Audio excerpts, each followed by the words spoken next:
بسم الله الرحمن الرحيم. الحمد لله رب العالمين، والصلاة والسلام على خاتم الأنبياء والمرسلين نبينا محمد وعلى آله وصحبه أجمعين. أما بعد، فهم السلف کی شرعی حیثیت کا درس جاری ہے.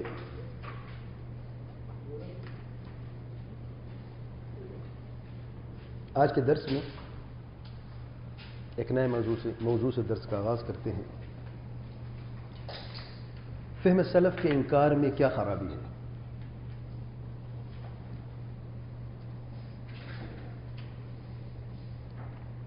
جو لوگ یہ کہتے ہیں کہ فہم سلف حجت نہیں ہے اور ہم کہتے ہیں حجت ہے، بیچ میں تیسرے لوگ بھی آ گئے. کہ یار کیوں جھگڑتے ہو تم لوگ؟ حجت نہیں، کوئی بات ہے، اس میں کیوں اختلاف کرتے ہو؟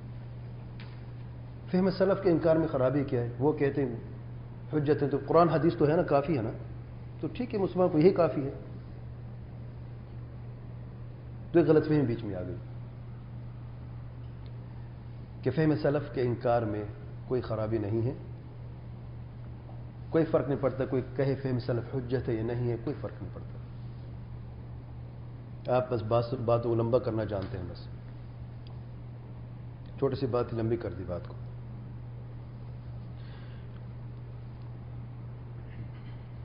آئیے دیکھتے ہیں یہ بات کہاں تک درست ہے.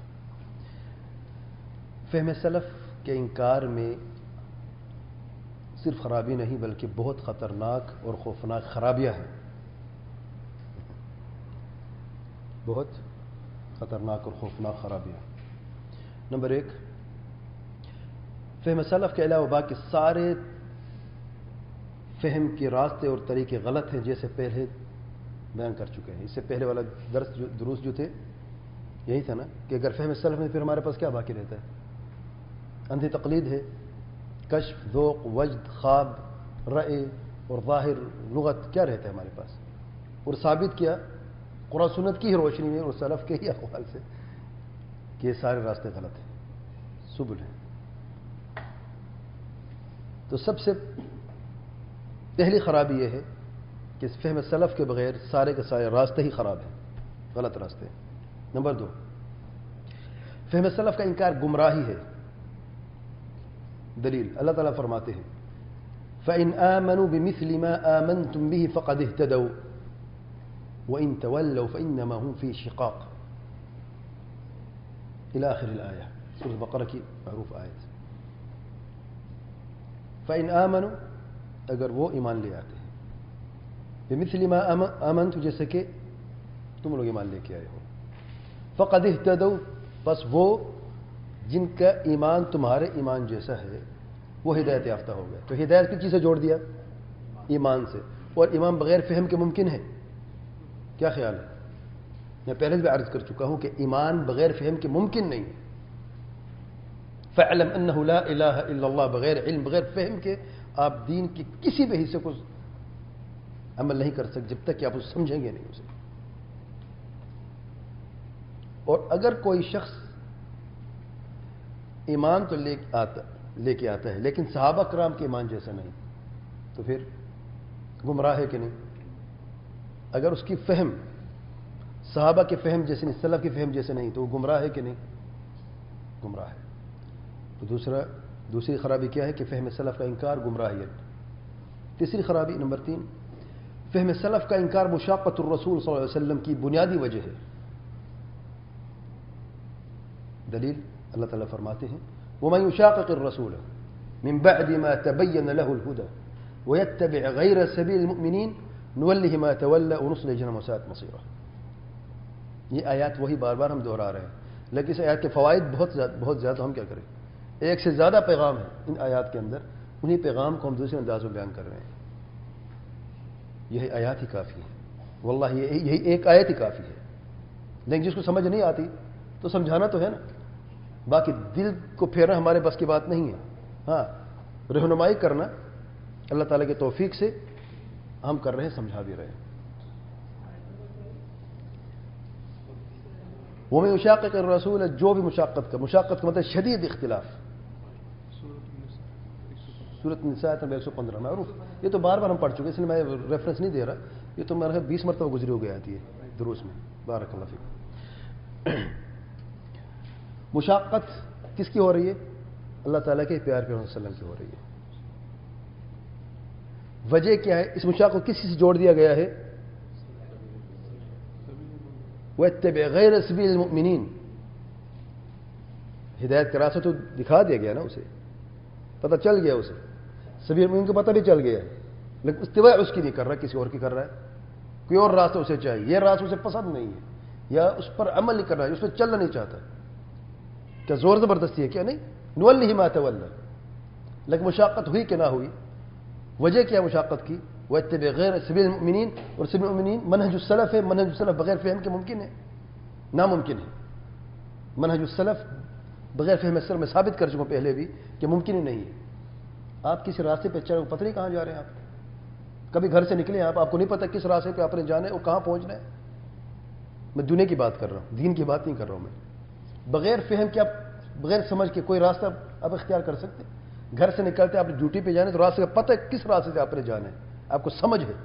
اور دین کی بات کرتے کہتے ہیں منہج السلف اور چیز ہے, فہم السلف اور چیز ہے. سبحان اللہ. چوتھی خرابی نمبر 4, فہم سلف کا انکار سنت تقریری کا انکار ہے. کیا مطلب؟ فہم سلف کا منکر حدیث کا بھی منکر ہے. دوسرے لفظوں میں کیا مطلب ہے؟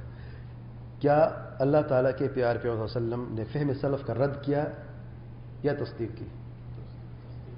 کیا خیال, یہ کیسے پتہ چلا؟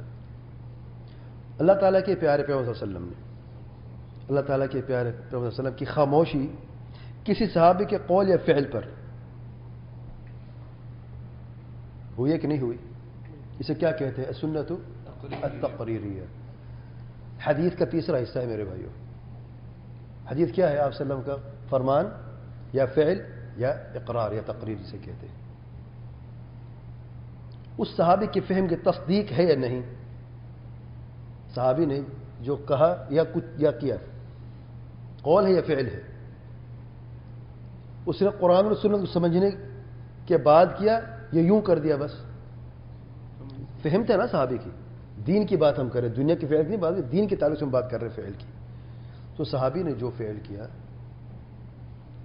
یا صحابی نے جو کچھ کہا ہے اور آپ سے خاموشی اختیار کی ہے, یعنی یہ ٹھیک ہے جو آپ نے کیا ہے, تو یہ صحابی کی فہم تھی کہ نہ تھی؟ تو آپ نے تصدیق کی کہ نہ کی؟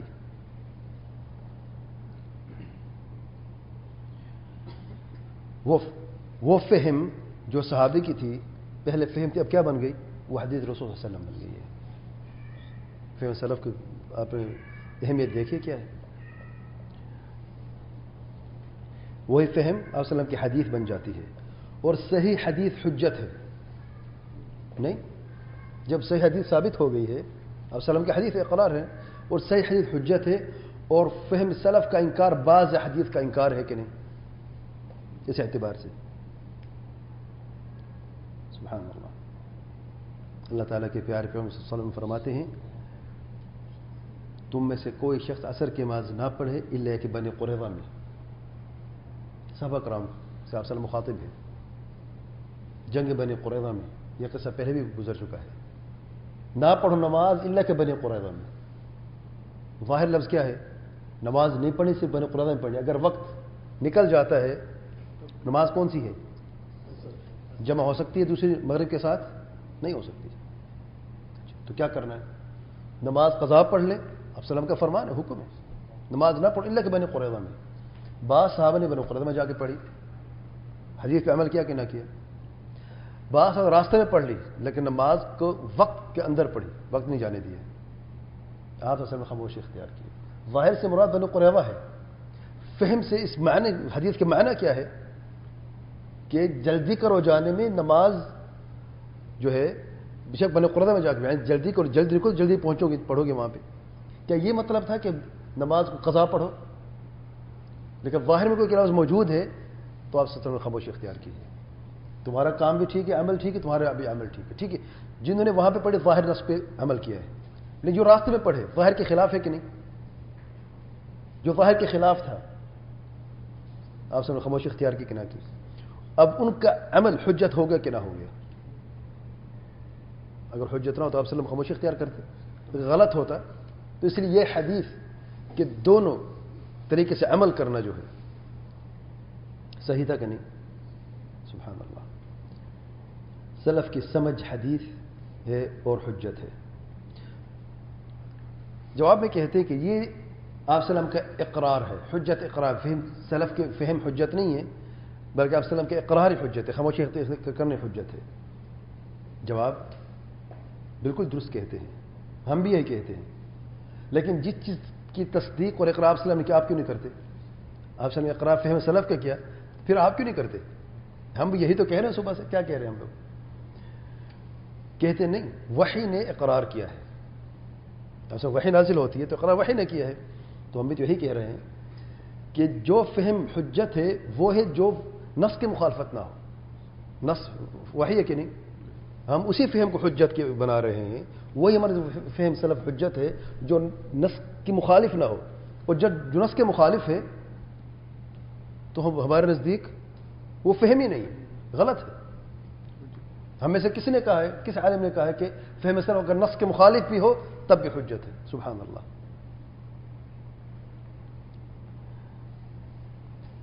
اور نصوص جو ہے صحیح اور صریح محفوظ ہیں، حجت ہے نا نص.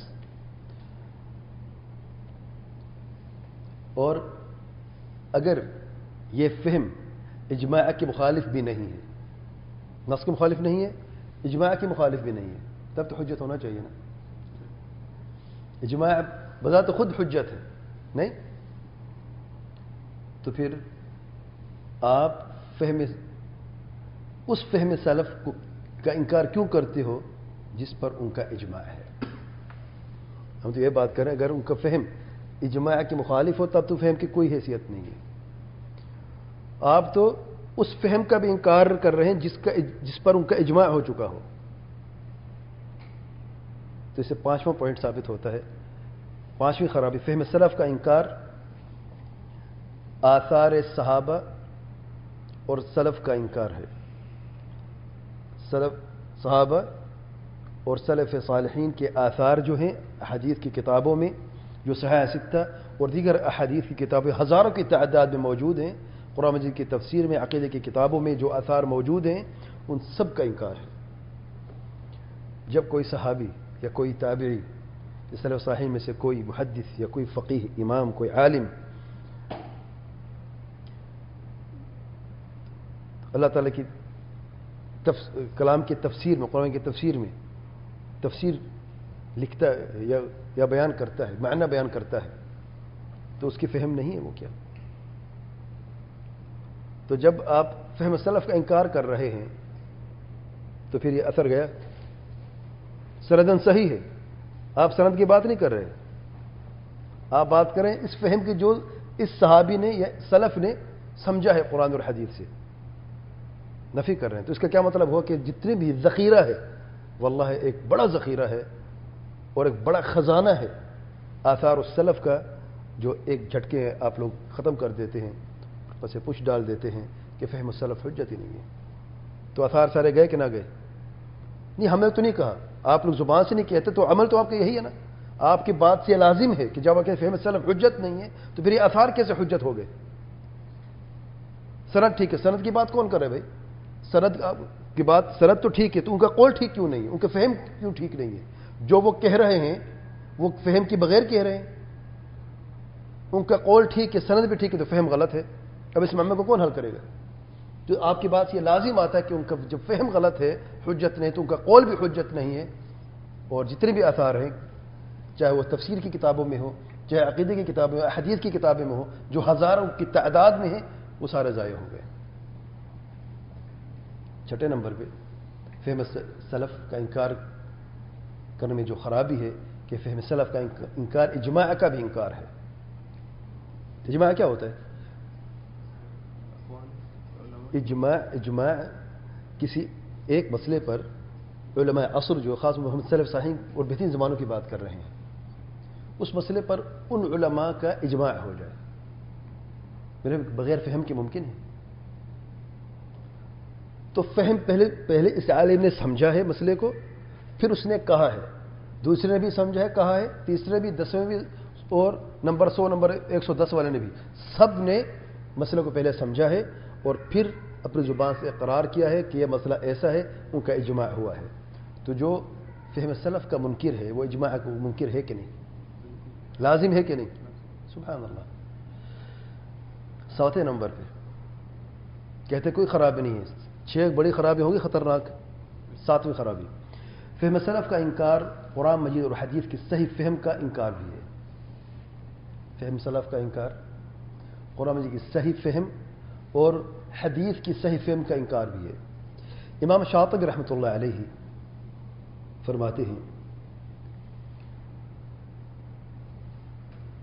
فرماتے کہ صحابہ کرام کہ فہم راجح ہے دوسروں پر، اس موضوع کے تعلق سے فرماتے ہیں کہ جو وقائع اور نوازل اور جو حادثات اس زمانے میں صحابہ کرام کو پیش آئے، آپ وسلم کے زمانے میں، اور وحی کے نازل ہوتے ہوئے کتاب اور سنت کی شکل میں، یعنی قرآن مجید اور حدیث کی شکل میں، تو صحابہ کرام ان قرائن کو جو اس وقت ان وقائع کو دیکھتے ہوئے ان قرائن کو بھی جانتے تھے اور اسباب النزول کی معرفت بھی جانتے تھے کہ یہ آیت کیوں نازل ہوئی اور یہ حدیث آپ نے کیوں بیان فرمائی ہے۔ صرف حدیث و آیت کو نہیں جانتے تھے بلکہ اس سے ایکسٹرا ایک اور علم بھی تھا، کیا تھا کہ یہ آیت نازل کیوں ہوئی اور حدیث کیوں بیان کی جا رہی ہے۔ تو علم میں اضافہ ہے کہ نہیں، اور فہم میں اضافہ ہے کہ نہیں، جو بعد میں آنے والی چیز سے محروم ہے کہ نہیں محروم، جتنے بڑے عالم کیوں نہ ہو۔ اب تابعی کا علم صحابہ کے علم جیسا ہے، اس چیز میں تو کمی ہے کہ نہیں، حدیث دونوں نے سننی ہے، لیکن اس حدیث کا ماحول کیا تھا، کس ماحول میں حدیث بیان کی گئی اور کس ماحول میں آیت نازل ہوئی، اور وہ ان چیز کو وہ ادراک کر چکے جو بعد میں آنے والے نہ ادراک کر سکے، اور جو شاہد ہے وہ دیکھتا جو غائب نہیں دیکھ سکتا۔ تو جب امام شاطبی فرماتے جب کسی مطلق کی تقید آ جائے صحابہ سے یا کسی عام کی تخصیص آ جائے صحابہ سے تو اس پر عمل کرنا ثواب ہے اور حق ہے۔ کیوں؟ کیونکہ وہ صرف حدیث کے ظاہر کو نہیں دیکھ رہے، یہ آیت کے ظاہر کو نہیں دیکھ، وہ یہ دیکھ رہے ہیں کہ یہ جو عموم ہے کسی اور چیز کی قید لگائی ہے، اور وہ قید کیا تھی وہ جانتے تھے، کیونکہ اس کے زمانے میں آیت نازل ہوئی، ان کے زمانے میں حدیث بیان کی گئی۔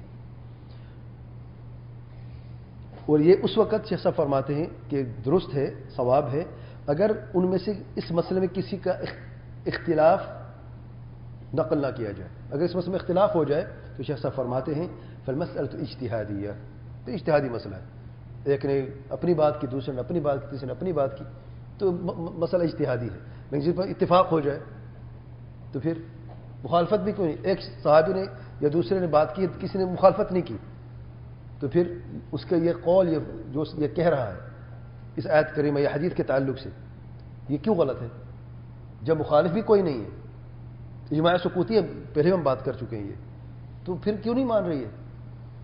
غلطی کہاں پہ ہے؟ کیا وہ جھوٹ باندھ رہے ہیں؟ کیا وہ بغیر علم کے بات کر رہے ہیں؟ تو پھر آپ یہ تہمت لگا رہے ہیں کہ صحابہ پہ کہ وہ بغیر علم کے بات بھی کرتے ہیں، یعنی آپ اور میرے جیسا مسکین اور حقیر شخص ہمیں شرم آتی ہے کہ شریعت میں بغیر علم کی بات نہ کریں، تو آپ تو بات ہی صحابہ کرام کی کر رہے ہیں، سبحان اللہ۔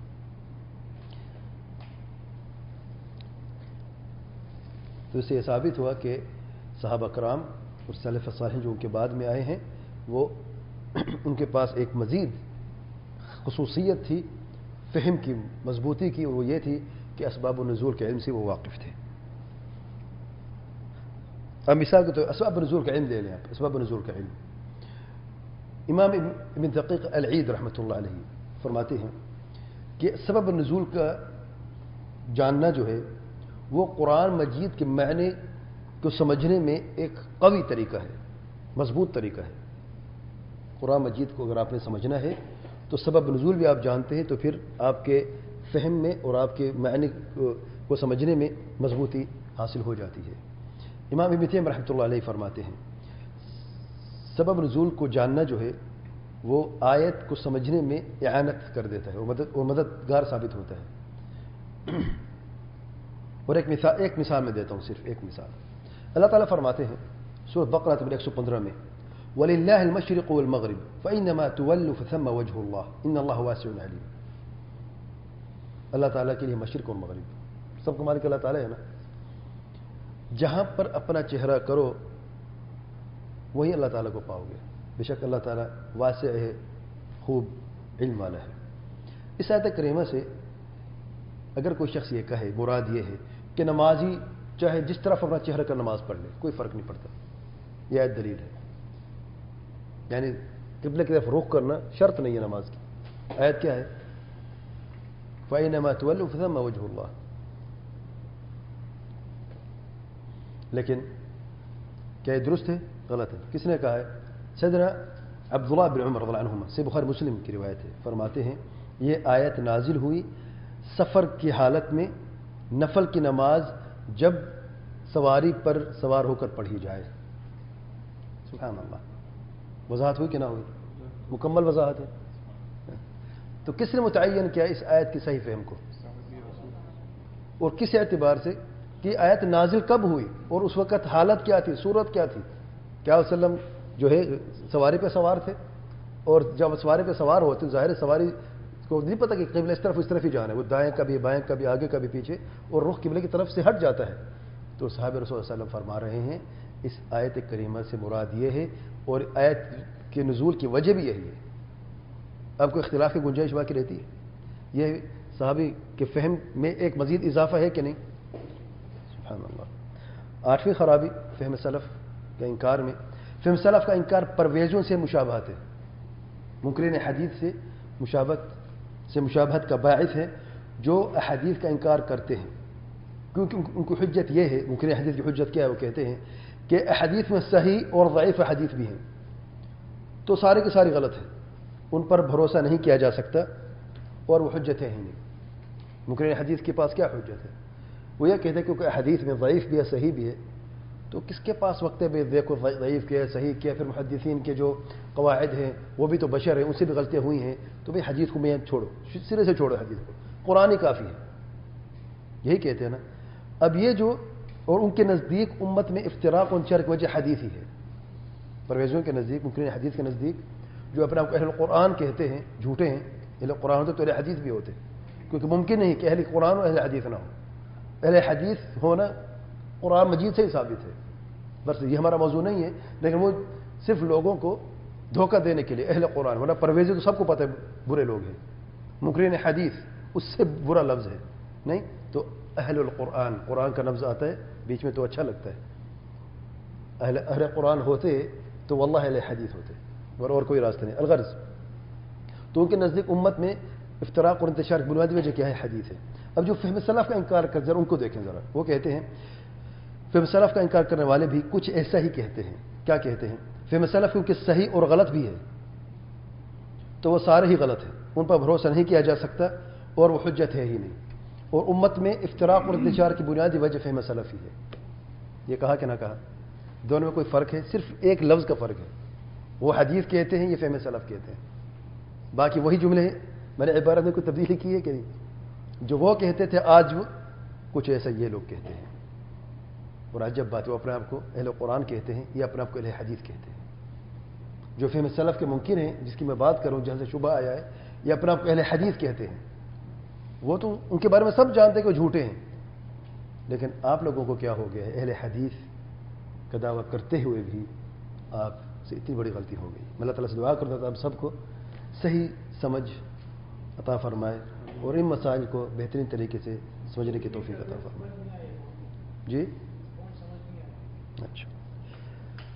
جو منکرین حدیث ہیں جانتے ہیں کون ہیں؟ جو کہتے ہیں حدیث کوئی بھی نہیں، صرف قرآن پہ عمل کرو. انہیں پرویزی کہتے ہیں، مرزائی کیا کہتے ہیں، قرآنی بھی کہتے ہیں، ایک اور بھی نام ہے ان کا ذہن سے نکل گیا. بہرحال یہ لوگ یہ کہتے ہیں، ان کی حجت یہ ہے کہ حدیث کیوں چھوڑنی ہے، وجہ کیا ہے سارے حدیث. وہ یہ کہتے ہیں کہ حدیث کیونکہ صحیح بھی ہے ضعیف بھی ہے تو پھر ساری کی ساری چھوڑ دیں. ضعیف ہے ساری حدیث، کیا ضرورت ہے صحیح دیکھنے کی ضعیف دیکھنے کی؟ کیونکہ جو قوانین بنانے والے ہیں محدثین وہ بھی تو بشر ہیں، ان سے غلطی کا امکان بھی ہے. اور شریعت کیونکہ یقین پر قائم ہے، ظن پر قائم ہے ہی نہیں، تو یقین تو ممکن نہیں جب تک کہ قرآن نہ ہو. صرف حدیث ظن ہے وہ قرآن کے سامنے یقین سے ظن کچھ بھی نہیں ہے، تو اس لیے سارے حدیث کو چھوڑ دیں. اور یہ بھی کہتے ہیں کہ امت میں آج جتنے تفرقے موجود ہیں، فرقے موجود ہیں، فرق اور انتشار کی بنیاد حدیث ہی ہے. حدیث نہ ہوتے قرآن ہوتا سب قرآن میں جمع ہو جاتے. یہ ان کی غلط فہمی ہے، وہ یہ کہتے ہیں. اب جو فہم سلف کے منکر ہیں وہ کیا کہتے ہیں؟ وہ بھی یہی کہتے ہیں کہ فہم سلف کیونکہ صحیح بھی ہے اور غلط بھی ہے، کیونکہ صحیح غلط دونوں موجود ہیں، سارے کا سارا غلط ہے. ٹھیک. اور امت میں انتشار تفریق بنیادی وجہ فہم سلف ہی ہے. کسی امام نے کچھ سمجھا ہے اس کے فالوورز بن گئے، کسی امام نے کچھ کہا ہے اس کے فالوور بن گئے، تو ہر امام کچھ سمجھتا رہا اپنے فہم کی بنیاد پر اور لوگ اس کے پیچھے لگتے گئے، امت میں تفریقہ ہو گیا. ہم نے یہ کہ اسے فہم سلف کہتے ہیں، یا یہ فہم احاد السلف ہے جو حجت نہیں ہے. یہ پہلے بھی گزر چکا ہے. احاد السلف حجت نہیں ہے، لیکن جو فہم السلف جس پر اجماع ہو، جو کا مذہب ہو، جو کا منہج ہو، وہ حجت کیوں نہیں ہے؟ 9 نمبر پہ نامی خرابی فہم سلف کا انکار. فہم سلف کا انکار امت میں تفرقہ کی بنیادی وجہ ہے. امت میں تفرقہ کی بنیادی وجہ فہم سلف کا انکار ہے. میرا سوال ہے کیا امت میں تفرقے ہیں کہ نہیں؟ جی تفرقے ہیں. کس نے کہا ہے؟ دلیل کیا ہے؟ اللہ تعالیٰ کے پیارے پیغمبر صلی اللہ علیہ وسلم فرماتے ہیں میری امت 73 فرقوں میں بٹ جائے گی، سارے کے سارے جہنم میں سوائے ایک فرقے کے. دلیل واضح ہے، افتراق الامم کی دلیل. اور واقع جو ہم مشاہدہ کر رہے ہیں یہ گواہی دے رہا ہے. آپ صلی اللہ علیہ وسلم کے فرمان کی تصدیق آج ہو گئی ہے. ہم سب پہ رحم فرمائے. اچھا، بنیادی وجہ کیا ہے؟ اسی حدیث کے آخر میں کیا ہے؟ سبحان اللہ، سارے کے سارے جہنم میں سوائے ایک فرقے کے. کون سا فرقہ ہے؟ جس پر میں قرآن اور حدیث ہے، وحی ہے، میرے صحابہ قرآن حدیث کی صحیح سمجھ ہے. صحیح سمجھ کس کی ہے؟ صحابہ و سلف کی صحیح سمجھ ہے. تو امت میں تفرقے کی بنیادی وجہ صحیح سمجھ سے دوری ہے، اور صحیح سمجھ کا مطلب ہے فہم السلف. فہم سلف سے دوری ہی امت میں تفرقے کی بنیادی وجہ. 10ویں خرابی فہم سلف کے بغیر، 10ویں خرابی فہم سلف کے انکار کی. فہم سلف کے بغیر وحدت امت ممکن نہیں. امت کو اگر آپ جمع کرنا چاہتے ہیں، امت کی وحدت کے خواہش مند ہیں، تو آپ کے پاس ایک ہی راستہ ہے اور وہ ہے فہم السلف. کیا صرف قرآن پہ وحدت امت ممکن ہے کہ بس قرآن پر ہی جمع ہو جاتے ہیں سارے؟ پورا دین قرآن ہے بس، کیا خیال ہے؟ واقعی الصلاۃ پہ اختلاف ہو جاتا ہے. آپ نماز فجر کی 4 پڑھنا چاہتے ہیں، میں 2 پڑھنا چاہتا ہوں. آپ 3 پڑھنا چاہتے ہیں، وہ 6 پڑھنا چاہتے ہیں. وحدت ممکن ہے؟ نماز پہ اتفاق نہیں ہو سکتا ہمارا. بات تو چھوڑ دیں آپ، ممکن ہے کیا؟ نہیں.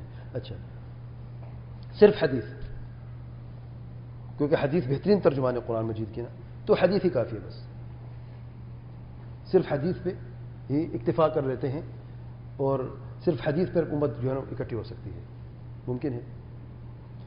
حدیث بہترین ترجمان ہے قرآن مجید کا، اس کوئی شک نہیں ہے. لیکن حدیث نمبر 1 صحیح ثابت ہونا، نمبر 2 صحیح ہو، پھر نمبر 2 صریح ہو. صریح یعنی جس مسئلے کے لیے میں بیان کر رہا ہوں وہ اس کے لیے، اس کے مطابق اور مناسب ہو اس مسئلے کے لیے. کیا ممکن ہے کہ سب کا اس پہ اتفاق ہو جائے؟ تصحیح و تضعیف میں اختلاف ہوا ہے، ٹھیک ہے نا. اور پھر اس حدیث کو بطور حجت پیش کرنے میں بھی اختلاف ہوا ہے. اس کی وجہ کیا ہے؟ فہم.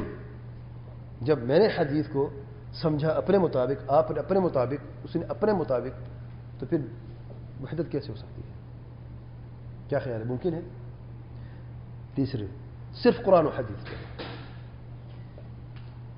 اور حدیث بغیر قرآن کے تو نہیں ہو سکتا نا. تو صرف قرآن اور حدیث وحدت امت ممکن ہے. علی ما انا علیہ واصحابی، یاد رکھیں، اور کوئی راستہ ہے ہی نہیں. کیونکہ صرف قرآن و حدیث کے بعد 72 فرقے سارے کر رہے ہیں، بلکہ 73 فرقے سارے کر رہے ہیں. قرآن آپ سے امتی ہے کہ نہیں؟ اور امتی وہ ہے جو قرآن و حدیث کو مانے کہ نہ مانے. اور امتی کیسے؟ پھر امت میں سے ہے نا آپ صلی اللہ علیہ وسلم کی، تو قرآن حدیث کی سب بات کریں گے کہ نہیں کریں گے؟ تو قرآن و حدیث صرف کافی ہے. اگر کافی ہوتا تو وہ اصحابی کی قید نہ ہوتی. دوسری روایت میں الجماعہ کی قید نہ ہوتی. الجماعہ کیا ہے؟ وحدت ہے کہ نہیں؟ کیا خیال ہے؟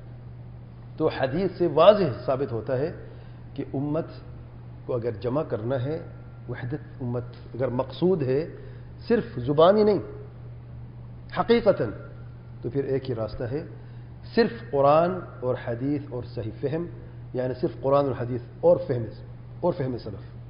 یہ ایک راستہ ہے جس کی بنیاد پر امت اکٹھے ہو سکتی ہے اور وحدت ہو سکتی ہے. دلیل نمبر 1، اللہ تعالیٰ فرماتے ہیں فَإِنْ آمَنُوا بِمِثْلِ مَا آمَنْتُمْ بِهِ فَقَدِ اهْتَدَوْا وَإِنْ تَوَلَّوْا فَإِنَّمَا هُمْ فِي شِقَاقٍ. انڈرلائن کریں، شقاق شدید تفرقہ. اگر وہ اس فہم سے منہ موڑتے ہیں تو شقاق لازم ہوگا. میں نے بیان کیا ہے کہ ایمان لانے کی بنیاد صحیح فہم ہے، تو فہم کی بنیاد پر آپ کا ایمان ہے، آپ کا عمل ہے. بغیر فہم کے نہ تو آپ کا ایمان ہے نہ آپ کا عمل ہے، تو سمجھنا لازمی ہے. اور یہاں پر شقاق کس کا ہو رہا ہے؟ شقاق کب ہوگا؟ فَإِن تَوَلَّوْا، جب اس فہم سے وہ منہ موڑیں گے جیسے آپ کا ایمان ہے، ان کا ایمان ایسا نہ ہوگا تو شقاق ہوگا کہ نہ ہوگا؟ واضح الفاظ ہے کہ نہیں؟ واضح الفاظ ہے. اور پھر حدیث انا ما انا علیہ واصحابی واضح ہے کہ جب وہ اصحابی کی قید نہیں، انا ما علیہ 72 فرقے ہیں، وہ اصحابی کی قید لگا دی تو آخری فرقہ جو جنت میں جائے گا.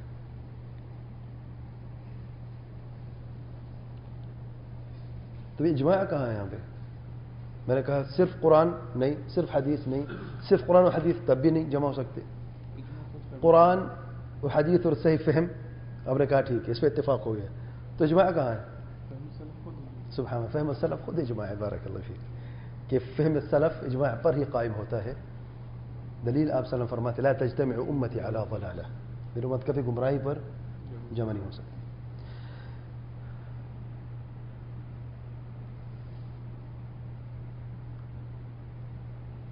آخر میں درس کا اختتام کر لیتے ہیں. آخر اس غلط فہمی کی بنیادی وجہ کیا ہے کہ فہم سلف حجت نہیں ہے؟ فہم سلف کا انکار کون کرتا ہے؟ کون کہتا ہے کہ فہم سلف بدعت ہے؟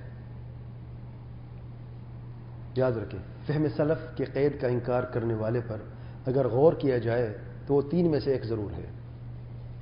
نمبر 1، فہم سلف کے صحیح معنی سے ناواقف ہے، یعنی جاہل ہے. وہ جانتے ہیں فہم سلف سے مرادی کیسے ہے اور اسے چاہے کہ وہ علم حاصل کرے. نمبر 2، یا تو وہ خود بدعتی ہے اور وہی کہتے ہیں فہم سلف ضرورت نہیں ہے. بھائی کیا ضرورت فہم سلف کی؟ بس ہمارے امام نے کہہ دے بات ختم ہو گئی، ہم نے تو امام کے مطابق ہی سمجھا نا مسئلے کو. یا تو بدعت. نمبر 3، یا ضرور وہ اپنی کسی بدعت کو چھپانے کے لیے یہ شبہ بیان کر رہا ہے کیونکہ اسی قید نے اس کے ناک میں دم کر رکھا ہے.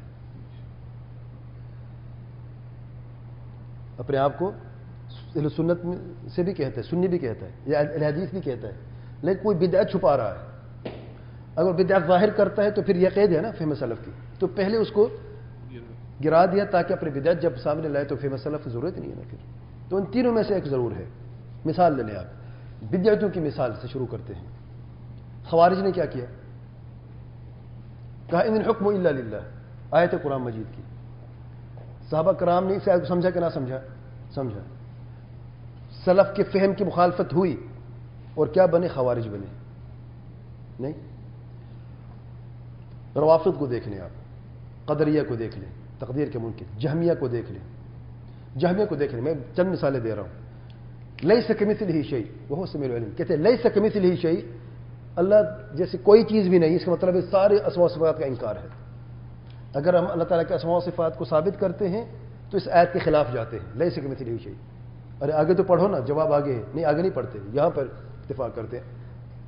لیس کمثلہ شیء ہمارے لیے کافی ہے. صحابہ کرام نے، سلف نے کیا پڑھا؟ لیس کمثلہ شیء وہو السمیع البصیر. جہاں پر مثلیت کا انکار ہے وہاں پر اس بات بھی ہے اسماء و صفات کا کہ جو بھی اللہ تعالیٰ کے اسماء و صفات کو ثابت کرتا ہے وہ مثلیت کا ہرگز اقرار نہیں کر سکتا. تو مثلیت کا انکار کرنے کے بعد ہی وہ ثابت کرتا ہے اللہ تعالیٰ کے اسماء و صفات, کیونکہ جس کے نزدیک اللہ تعالیٰ کے اسماء و صفات مخلوق کے جیسے ہیں وہ دار اسلام سے خارج ہے.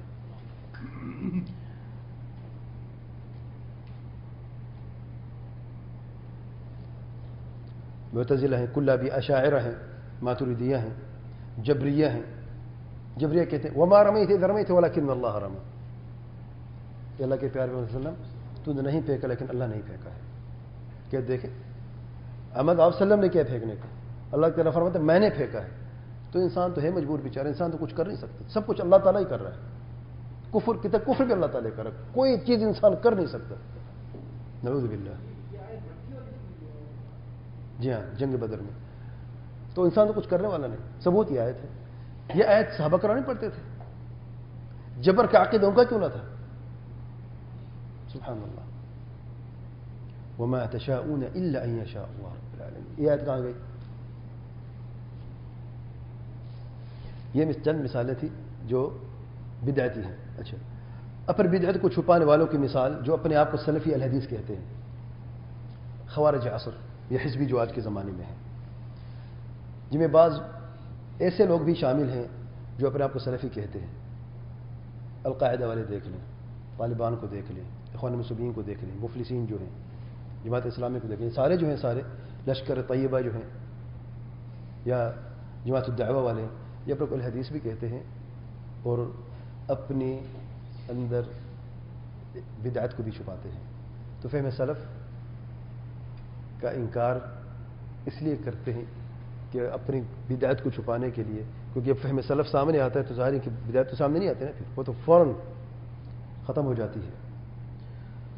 اور تیسرے نمبر پہ وہ علماء یا طلاب علم یا عوام الناس جو ان کو اچھا سمجھتے ہیں, اس کے باوجود کہ یہ کہتے ہیں کہ فہم سلف حجت نہیں ہے, تو ان کے اندر جہالت ابھی موجود ہے اس اعتبار سے. تو تینوں میں سے ایک ضرور ہے, یا جاہل ہے, علم کی ضرورت ہے, یا بدعتی ہے, بدعت سے توبہ کی ضرورت ہے, یا وہ اپنے آپ کو سلفی حدیث کہتے ہیں, اپنی بدعت کو چھپا رہا ہے, تو اسے چاہیے کہ وہ سلف کے راستے کو اختیار کر لے اور سچا اور پکا سلفی بن جائے, علی الجادہ سلفی بن جائے. اور انشاءاللہ اگلا درس ہوگا کن سلفین علی الجادہ, یہاں سے درس کا آغاز کریں گے. ایک پیاری سی تصنیف ہے فضیلۃ الشیخ العلامہ شیخ عبدالسلام السحیمی حفظہ اللہ, بڑی پیاری تصنیف ہے. میں نے براہ راست یہ کتاب ان سے پڑھی ہے اور انشاءاللہ اسی کتاب کی شرح کریں گے. واللہ اعلم. سبحانک اللہم و بحمدک, اشہد ان لا الہ الا انت, استغفرک و اتوب الیک.